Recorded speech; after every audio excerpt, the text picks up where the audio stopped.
Hey there, welcome to day 13 of the 30-day authenticity challenge. My name is Damia Shodi, and I'm somebody who loves creating resources, content, and basically anything that you need to help transform your mind. I'm always excited to help people get activated in their potential and live out their life with passion and with excellence. So if you're tuning in today, this is going to be day 13 of the 30-day authenticity challenge. And this challenge is to help promote my new podcast, Luxury State of Mind, where I'm basically introducing you to topics that I would be speaking about on the actual podcast.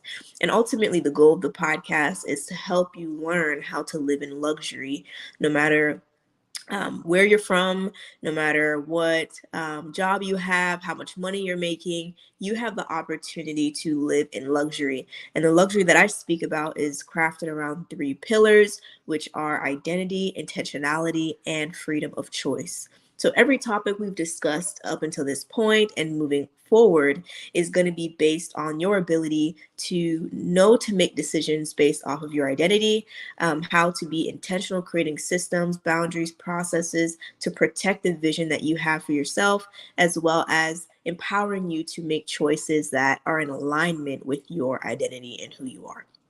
So today is a Saturday, and usually on Saturdays, majority of us are resting. So I thought it would be a good time to speak about how rest can be a form of luxury and ultimately share some ways that I rest, that are things that I do to kind of help calm myself, quiet my mind, and gives me strength to continue doing the work that I'm doing. So of course, you'll have your own things that you like to do that are unique to you. But these are just some suggestions that maybe you've never thought of before or you would like to try that could be in addition to how you're already resting.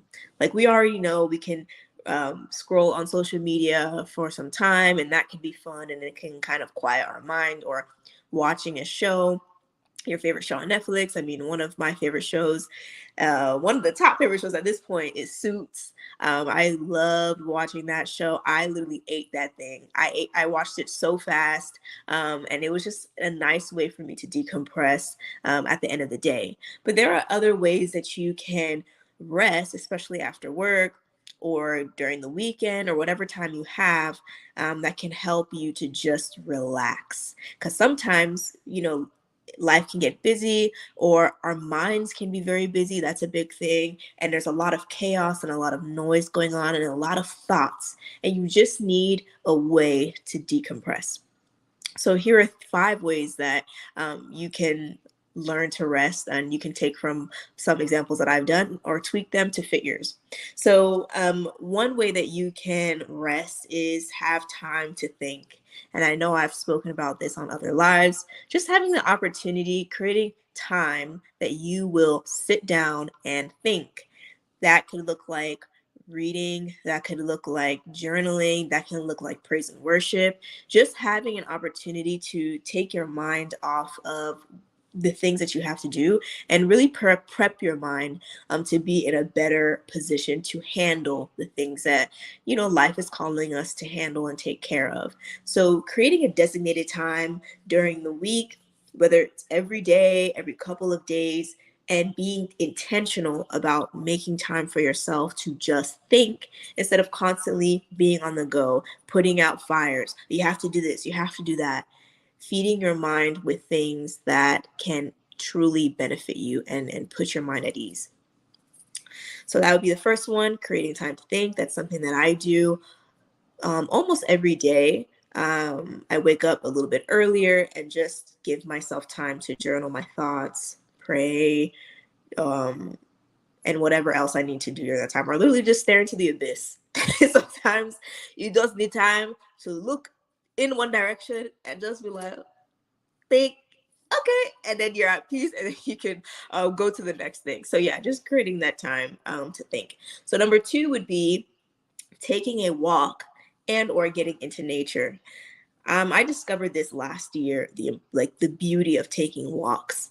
Like I had mentioned in the live about exercise, I had done the 30-day challenge in the beginning of 2023, where I basically walked every day or did some kind of physical fitness activity of sorts for 30 days straight. And that actually helped me to build a consistent exercise routine.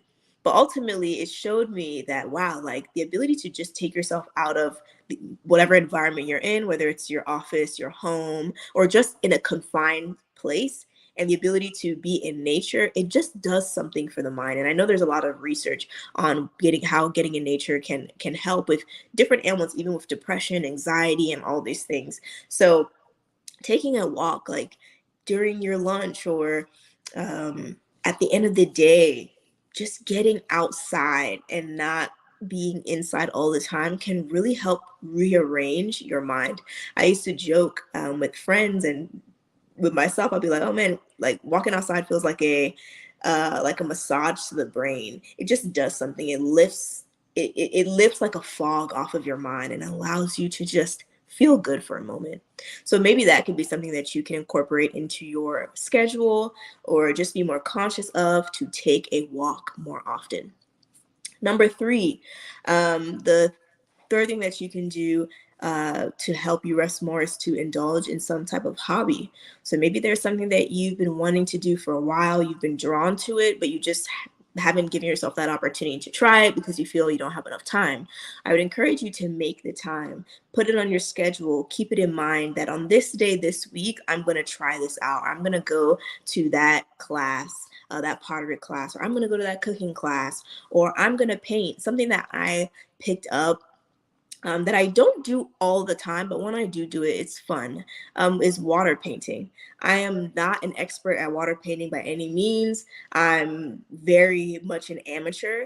However, it is something to do that takes me out of working and doing things. You know what I mean? Like for an expected end or a result. It's just something to do, but it's engaging my mind in a new way.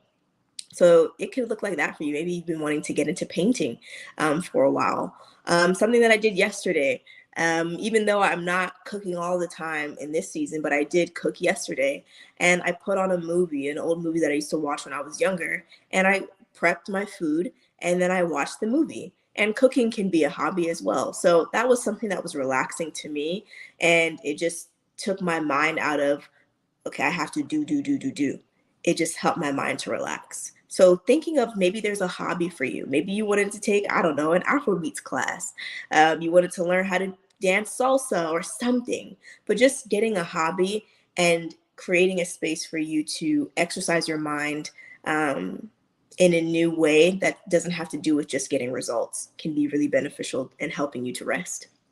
Number four, being around people who you love. I mean, this is a given. Like when we're around our friends and our family and just people that really energize us, we're able to leave feeling so much more refreshed. So maybe what luxury could look like for you is creating more time to spend with people that you love, being intentional about how you're going to spend your weekends. And maybe it's less about running around doing errands, but it's about family time. It's about hanging with friends or your, again, family. I noticed this for myself that every time I go home for the holidays or I just go home on a random weekend, I enjoy spending time with my family. It's so refreshing to be able to spend time with them, and I have cousins and I get to hear what's going on in their lives and all these things, and I truly enjoy those times. So maybe for you, again, your luxurious experience could be including more time into your schedule, or creating, not including, because you know we all have 24 hours, but the 24 hours is not the same for everybody, which I understand. So however it is that you can adjust it, create or adjust your schedule to be able to be with the people that you love and who energize you the most. And then number five, to help you rest more, a way that you could incorporate more resting experiences into your life could be going to places that have beautiful things. And by beautiful, beauty is subjective to the person. So whatever it is that you find to be beautiful, going to that place to observe it could be a way to rest. So one thing that I like to do, just randomly, I'll be like, I want to go to Sephora. I like spraying the perfumes, playing with the makeup. looking at what's come out, trying, you know what I'm saying? Like they want you to play. Like that's their thing. Like they want you to play with the products. So for me, that is fun. And I like also going to like a mall and window shopping, just seeing, okay, what is this? Or trying on clothes. It's not something that I do all the time, but when I do it, I enjoy it. It's nice to be around beauty. And another thing that I've done, because I like books, I love going to Barnes and Noble.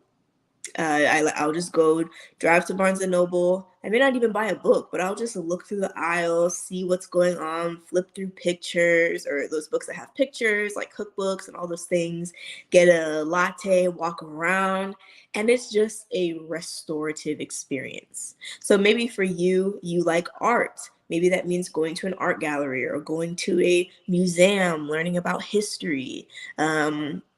It could literally be whatever that you want it to be, but just being intentional, again, looking at that pillar of intentionality, figuring out how to incorporate that into your current life, being intentional about bringing more beauty, bringing more joy and rest into your life to help empower you to do the things that you are called to do.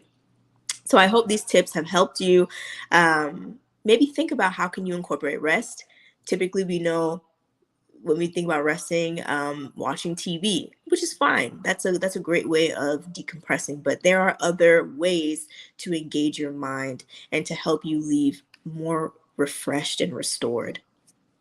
So let me know in the comments if any of these tips you actually do for yourself, or if there are other ways that you rest, or what hobbies are you doing? Do you have any hobbies? Because I'm always interested to see like what more hobbies are there.